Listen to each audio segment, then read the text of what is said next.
영어 단어 중에 hangry라는 재미있는 말이 있습니다.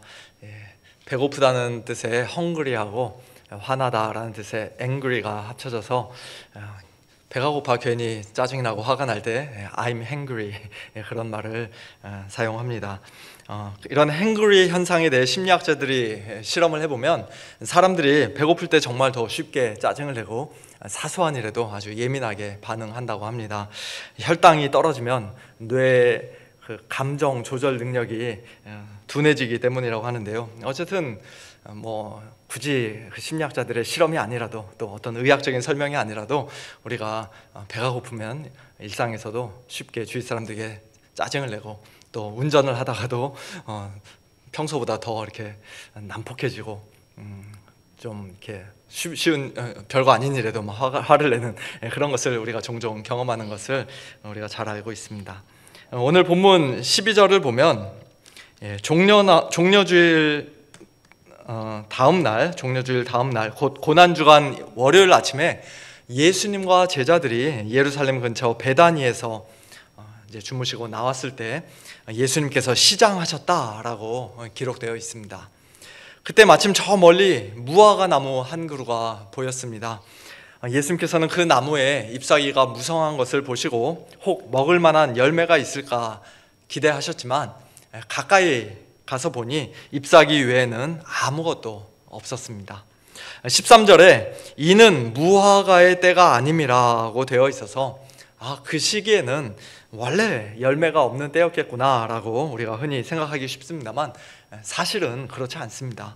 일반적으로 무화과 나무는 잎사귀보다 조금 앞서서 또는 거의 동시에 작고 설익은 열매를 맺는다고 합니다. 해마다 3월 말이나 4월 초에 해당하는 6월절 이 시즌에는, 이 시기에는 물론 무화과를 본격적으로 수확하는 철이 아닙니다만 그럼에도 불구하고 잎사귀가 무성하다면 조그만 열매 정도는 달려있는 것이 정상이라는 것입니다. 그런데 예수님께서 보신 이 무화과 나무는 잎사귀만 무성했을 뿐 열매는 하나도 없는 아주 이상한 나무였던 것이에요. 그러자 예수님께서는 그 무화과 나무를 향해 14절에서 이렇게 말씀하십니다. 이제부터 영원토록 사람이 내게서 열매를 따먹지 못하리라. 한마디로 저주를 하신 것이죠. 그리고 저주하신 그대로 그 무화과 나무는 다음날 아침에 보니 뿌리째 말라 있었습니다. 랍비어 보소서, 저주하신 무화과 나무가 말랐나이다 라고 21절에서 베드로가 말합니다. 먹을 만한 열매가 없었다고 예수님께서 무화과 나무를 저주하시고 그 나무가 뿌리째 말라버린 이 사건을, 상당히 당혹스러운 이 사건을 우리는 과연 어떻게 이해해야 할까요? 예수님께서 hangry 하셨던 것일까요? 너무 배가 고파서 시장하셔서 화가 나셨던 것입니까? 예전에 40일 금식하신 후 사탄의 시험을 받으셨을 때는 돌로 떡을 만들어 먹으라고 사탄이 유혹했어도 그 유혹을 단번에 물리치시고 끝까지 버티셨던 예수님께서 요즘 기도 생활을 게을리 하셨던 것일까요? 당연히 그렇지 않죠. 그럴 수 없습니다. 만일 예수님께서 단순히 hangry 하셔서 홧김에 무화과 나무를 저주하시고 그 결과 하룻밤 사이에 나무가 말라 죽어버린 것이었다면 예수님은 그 순간 하나님 앞에 죄를 지으신 것입니다. 그리고 그렇게 범죄한 사람은 결코 우리의 구원자가 될 수 없습니다. 예수님께서 무화과 나무를 저주하신 오늘 이 사건을 바르게 이해하고 해석하는 열쇠는 마가복음에서 종종 사용되는 샌드위치 구조에 있습니다. 샌드위치 구조에 대해서는 앞에서도 이미 여러 번 제가 말씀을 드렸었는데요. 어떤 사건을 둘로 나누어 마치 샌드위치의 빵처럼 앞뒤로 감싸고 있고 그 중간에 그와 관련된 또 다른 중요한 사건을 기록하는 문학적인 기법이 바로 샌드위치 구조라고 할 수 있습니다. 대표적인 예가 마가복음 3장에 나옵니다. 예수님의 친족들이 예수님 미쳤다며 예수님을 붙들려고 고향에서부터 올라오고 또 예수님의 어머니와 동생들이 예수님을 만나려고 밖에 서 있는 그 두 가지 사건이 앞과 뒤에 배열되어 있고 그 중간에 서기관들이 예수님을 향해 귀신 들렸다, 귀신의 왕 바알세불을 지펴서 귀신을 쫓아내는 것이다 라고 비방하는 그런 사건이 기록되어 있습니다. 즉 예수님의 친척과 식구들이 비록 이 서기관들처럼 예수님을 노골적으로 비방한 것은 아니었지만, 성령을 모독하는 죄를 범한 것은 아니었지만, 본질적으로는 비슷한 종류의 불신앙을 가지고 지금 문 바깥에 서 있다는 사실을 지금 마가는 그와 같은 구조를 통해서, 샌드위치 구조를 통해서 우리에게 가르쳐 주고 계신 것입니다. 오늘 본문에서도 마찬가지입니다. 예수님께서 열매 없는 무화과 나무를 저주하신 사건이 둘로 나뉘어 앞과 뒤에 배열되어 있고, 그 중간에는 어떤 사건이 기록되어 있습니까? 15절 이하의 말씀처럼, 아까 제가 처음에 잘못 읽었던 말씀처럼 예루살렘 성전에 들어가신 예수님께서 사람들을 쫓아내시고 모든 것을 뒤엎으신 사건입니다.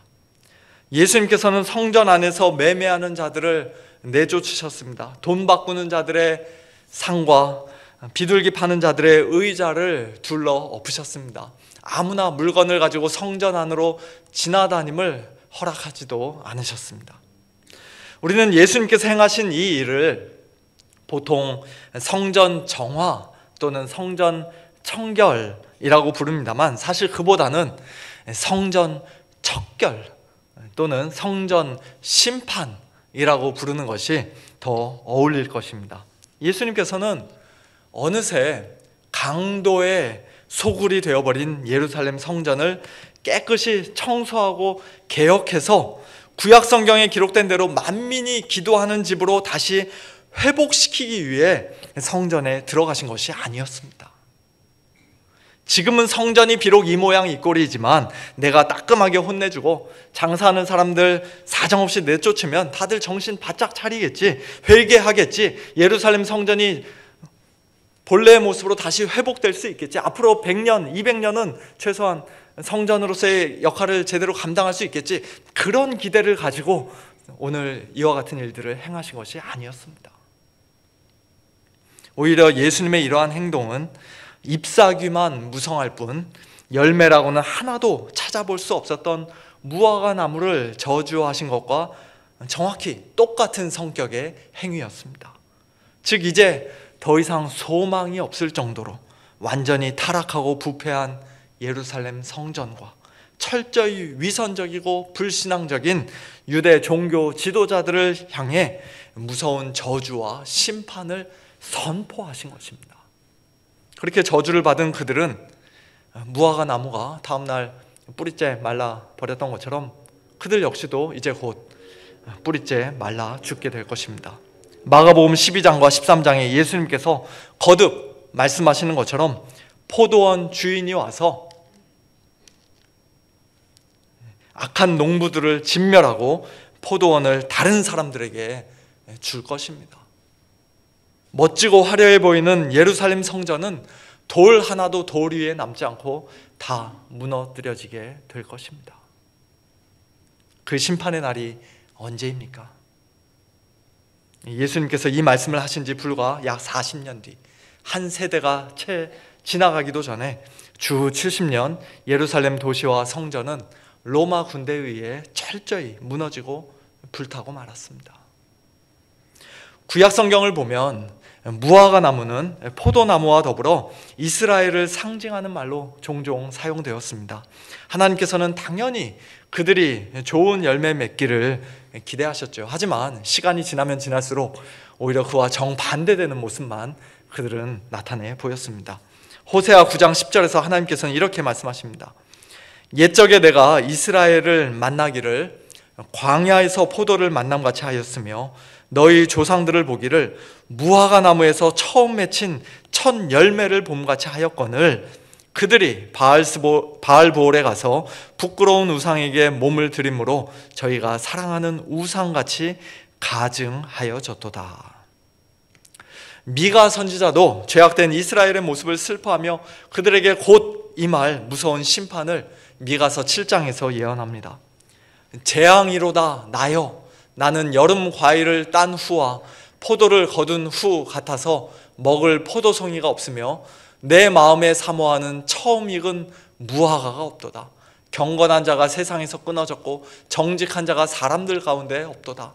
무리가 다 피를 흘리려고 매복하며 각기 그물로 형제를 잡으려 하고 두 손으로 악을 부지런히 행하는도다. 그 지도자와 재판관은 뇌물을 구하며 권세자는 자기 마음의 욕심을 말하며 그들이 서로 결합하니 그들의 가장 선한 자라도 가시 같고 가장 정직한 자라도 찔레 울타리보다 더하도다. 그들의 파수꾼들의 날 곧 그들 가운데 형벌의 날이 임하였으니 이제는 그들이 요란하리로다. 형벌의 날, 심판의 날에 대해서 예언합니다. 구약의 여러 선지자들이 반복하여 경고한 바와 같이 예레미야 선지자도 이스라엘의 타락, 특별히 지도자들의 타락을 탄식하며 예레미야 8장에서 하나님의 말씀을 선포합니다. 그러므로 내가 그들의 아내를 타인에게 주겠고 그들의 밭을 그 차지할 자들에게 주리니 그들은 가장 작은 자로부터 큰 자까지 다 욕심내며 선지자로부터 제사장까지 다 거짓을 행함이라. 그들이 내 백성의 상처를 가볍게 여기면서 말하기를 평강하다 평강하다 하나 평강이 없도다. 그들이 가증한 일을 행할 때 부끄러워하였느냐? 아니라 조금도 부끄러워하지 않을 뿐 아니라 얼굴도 붉어지지 아니하였느니라. 그러므로 그들이 엎드러질 자와 함께 엎드러질 것이라. 내가 그들을 벌할 때 그들이 거꾸러지리라. 내가 그들을 진멸하리니 포도나무에 포도가 없을 것이며 무화과 나무에 무화과가 없을 것이며 그 잎사귀가 마를 것이라. 내가 그들에게 준 것이 없어지리라. 이러한 구약 성경의 배경 속에서 예수님께서는 열매 없는 무화과 나무를 곧 하나님께 합당한 열매를 맺지 못하는 이스라엘을 저주하셨던 것입니다. 특별히 온갖 화려한 종교 예식과 형식적인 희생 제사를 통해 백성들에게 평강하다 평강하다 거짓된 위로만 줄 뿐 실제로는 이미 강도의 소굴로 전락해버린 예루살렘 성전과 유대 종교 지도자들을 책망하며 그들에게 임박한 심판을 선포하신 것입니다. 오늘 본문 17절에 나오는 강도의 소굴이라는 표현은 예레미야 7장에 기록된 하나님의 말씀을 예수님께서 직접 인용하신 것입니다. 보라, 너희가 무익한 거짓말을 의존하는도다. 너희가 도둑질하며 살인하며 간음하며 거짓 맹세하며 바알에게 분향하며 너희가 알지 못하는 다른 신들을 따르면서 내 이름으로 일컬음을 받는 이 집에 들어와서 내 앞에 서서 말하기를 우리가 구원을 얻었나이다 하느냐. 이는 이 모든 가증한 일을 행하려 함이로다. 내 이름으로 일컬음을 받는 이 집이 너희 눈에는 도둑의 소굴로 보이느냐. 보라, 나 곧 내가 그것을 보았노라. 여호와의 말씀이니라. 예루살렘 성전이 도둑의 소굴, 강도의 소굴인 것을 분명히 보신 하나님께서 이제 곧 성전을 심판하겠다라고 선언하시고 실제로 얼마 후 바벨론을 통해 그 일을 친히 이루셨던 것처럼 예수님께서도 만민이 기도하는 집인 성전이 오히려 도둑과 강도가 우글거리는 범죄자들의 소굴로 전락해버린 것을 똑똑히 보시고는 저주와 심판을 선포하신 것입니다. 그리고 마침내 주 70년 예루살렘 성전은 완전히 무너지고 말았습니다. 사람들 눈에는 화려하고 그럴듯해 보였지만 하나님께서 기뻐하시는 열매는 하나도 없었기 때문입니다. 오늘날 교회도 만일 복음의 열매를 맺지 못한다면, 즉 겉으로 화려한 예배와 그럴듯해 보이는 여러 가지 프로그램들과 또 종교적인 외형만 갖추고 있을 뿐 실제로는 탐욕과 불의가 그 안에 가득하고 심지어 강도의 소굴처럼 변질해 버린다면 하나님께서 반드시 책망하시고 심판하실 것입니다.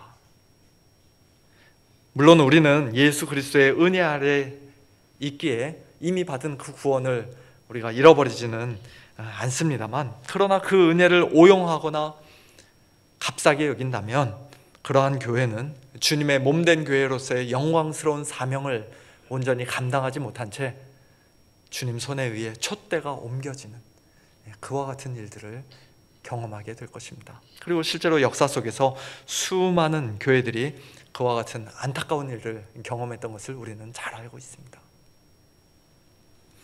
하나님의 집인 성전을 가리켜 만민이 기도하는 집이라고 예수님께서 말씀하신 것은 또 구약성경 이사야 56장 7절 말씀을 인용하신 것입니다.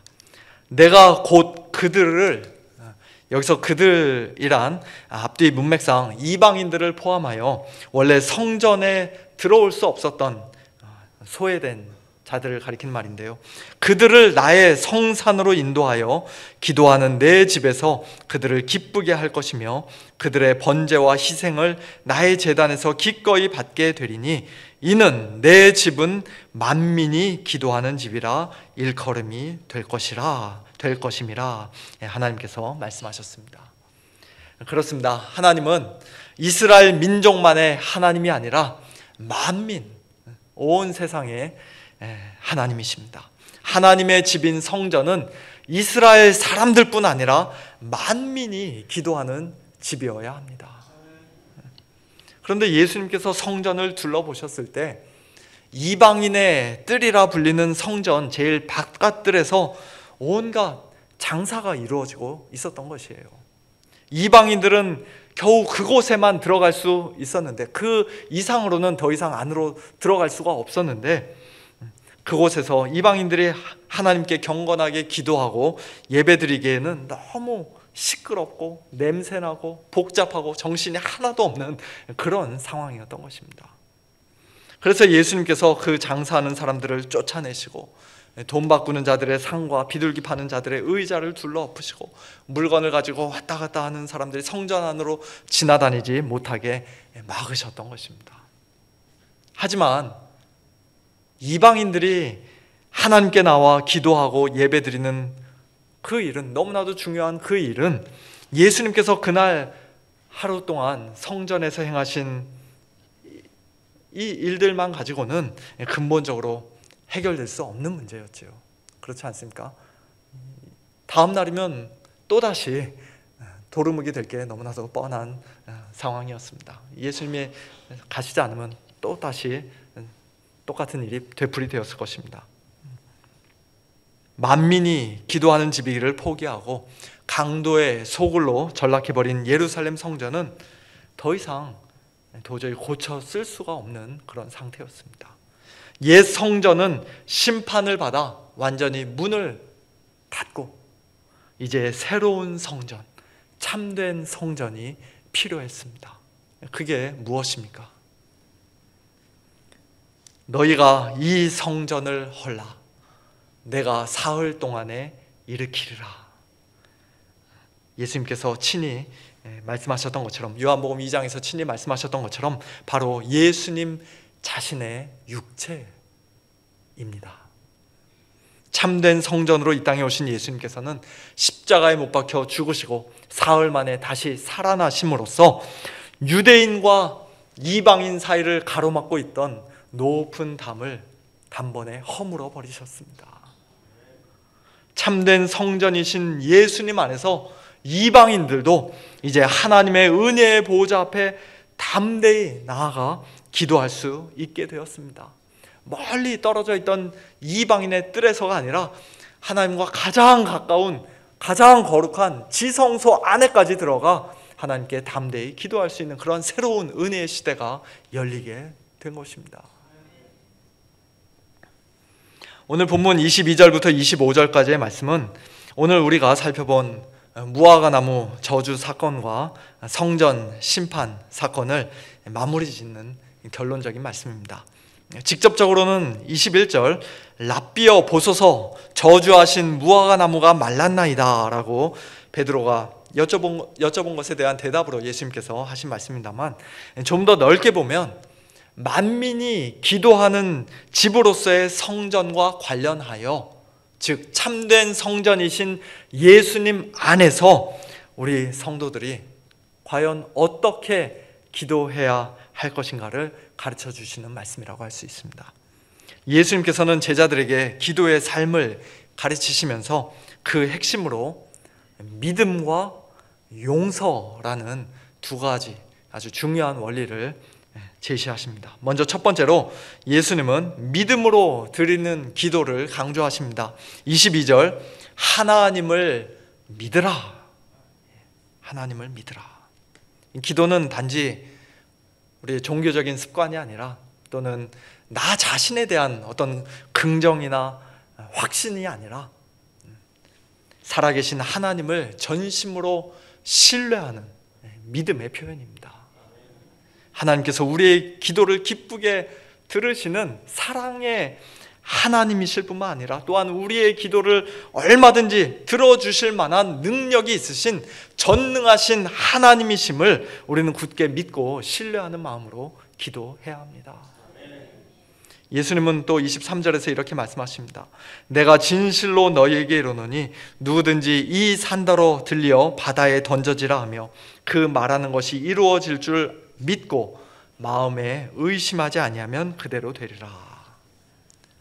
여기서 이 산이 무엇인지에 대해서는 여러 가지 다양한 견해가 있는데요. 어떤 분들은 여기서 이 산이 그 당시 예루살렘 성전이 서 있던 성전산, 시온산을 가리키는 말로서 결국에는 이제 성전이 멸망하게 될 것에 대한 또 다른 예언이라고 이렇게 보시는 분들도 있고요. 또 어떤 분들은 이 산이 감람산을 가리키는 것이다, 뭐 이렇게 해석하는 분도 있습니다만, 그러나 일반적으로 볼 때에는 이 산이라는 것을 우리 스스로의 힘으로는 도저히 해결할 수 없는 엄청나게 크고 거대한 그런 장애물이지만, 그러나 우리가 믿음으로 하나님께 기도할 때 하나님께서 그 장애물을 친히 옮겨주시는, 들어서 바다에 던져주시는 그와 같은 일들을 우리가 경험하게 될 것이다 라는 사실로 우리가 이해할 수 있을 것입니다. 그와 같은 말씀으로 이해할 수 있을 것입니다.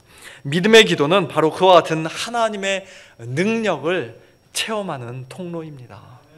단순히 우리가 말하는 대로 결국에는 다 이루어질 것이라는 어떤 소위 말의 능력을 가르치시는 말씀이 아니라 하나님께 대한 믿음의 기도를 강조하시는 말씀입니다.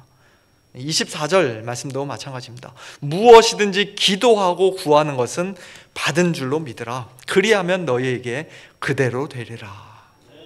믿음으로 기도하는 사람은 하나님께서 응답하실 것을 분명히 확신하고 감사하는 마음으로 기도하는 사람입니다. 어떤 분이 이런 비유를 들어서 설명한 것을 들은 적이 있습니다. 믿음 없는 기도는 마치 편지를 써놓고도 봉투에 넣지 않은 채 책상 서랍에 넣어두는 것과 같다. 그러나 믿음으로 드리는 기도는 편지를 써서 봉투에 넣고 우표를 붙이고 기쁜 마음으로 우체통에 넣고 돌아서는 것과 같다. 이미 보냈기 때문에 이제는 기다리며 기대하는 마음으로 응답을 바라보는 것이다. 요즘은 우표 붙여서 편지 보낼 일이 거의 없기 때문에 좀 시대에 뒤떨어진 비유라고 할 수 있겠습니다만, 그러나 그 핵심은 오늘날에도 마찬가지이죠.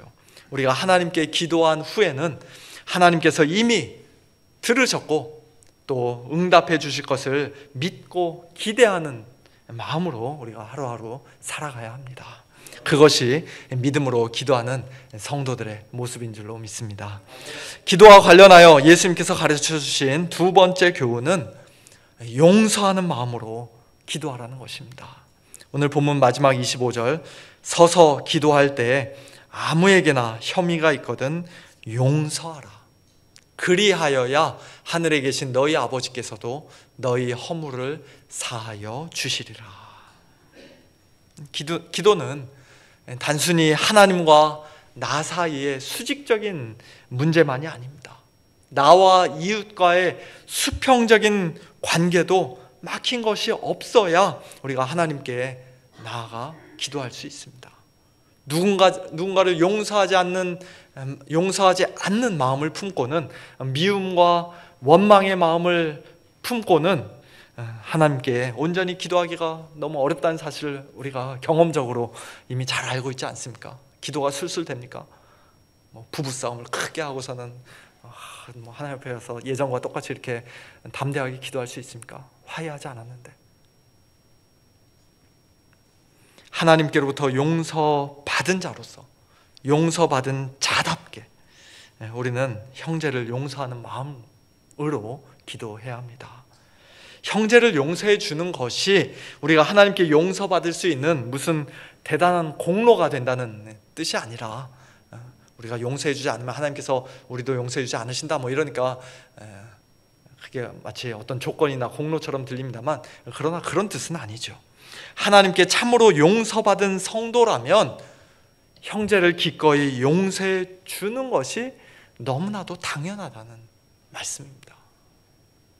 하나님께 빚졌던 나의 만 달란트 빚이 단번에 탕감 받았는데 나에게 겨우 100데나리온 껌값 빚지고 있는 형제의 그 별것 아닌 빚을 우리가 기쁘게 탕감해 주지 못하겠습니까? 형제에게 100데나리온의 빚 어떻게든 받아내려 그의 멱살 붙잡고 흔드는 것은, 그를 감옥에 집어넣는 것은, 끝까지 용서해 주지 않는 것은 나의 10,000달란트 빚이 이미 탕감받았다고 말씀하신 하나님의 말씀을, 예수 그리스도의 복음을 우리가 실제로는 믿지 않는 것이나 마찬가지입니다. 그만큼 심각한 일이라는 것이에요. 그러므로 예수님께서는 믿음으로 기도하라고 말씀하신 후에 바로 이어서 용서의 마음으로 기도하라고 덧붙이신 것입니다. 믿음과 용서, 이 두 가지가 참된 기도의 삶을 지탱하는, 예수 그리스도 안에서 우리가 기도의 삶을 유지해 나가는 그 성전을 지탱하는 두 기둥이라고 할 수 있습니다. 사랑하는 성도 여러분, 오늘 예수님께서 무화과 나무를 저주하신 사건과 성전을 심판하신 사건은 결국 우리에게 열매 없는 신앙, 형식적이고 외식적인 신앙이 얼마나 무서운 것인지, 얼마나 심각한 것인지 경고해 주시는 말씀입니다. 주님께서 우리에게 찾으시는 그 열매는 무엇입니까? 여러 가지로 우리가 말할 수 있겠습니다만, 특별히 참된 성전 되신 예수님 안에서 수직적으로는 믿음으로 하나님을 신뢰하며 기도하는 삶, 그리고 수평적으로는 다른 사람을 용서하는 마음으로 기도하는 삶, 그와 같은 삶 속에서 맺어지는 열매임을 우리는 오늘 본문 말씀을 통해 볼 수가 있었습니다. 오늘 우리 안에 혹시 의심으로 가득 찬 기도는 없는지, 누군가를 용서하지 못한 채 드리는 기도는 없는지, 우리 자신의 마음을, 우리 자신의 모습을 다시 한번 돌아보며 이 시간 하나님 앞에 겸손히 회개하기를 원합니다. 우리 교회가 주님께서 기뻐하시는 참된 기도의 공동체로 아름답게 세워지고, 우리 한 사람 한 사람이 주님께서 찾으시는 그 아름다운 열매 풍성히 맺는 그런 기도의 사람으로 살아가게 되기를 간절히 소망합니다. 우리의 믿음의 기도, 용서의 기도를 통해 하나님께서 큰 영광 받으시고 우리 안에 복음의 참된 열매가 날마다 더욱더 풍성히 맺히게 되기를 예수님의 이름으로 축원합니다.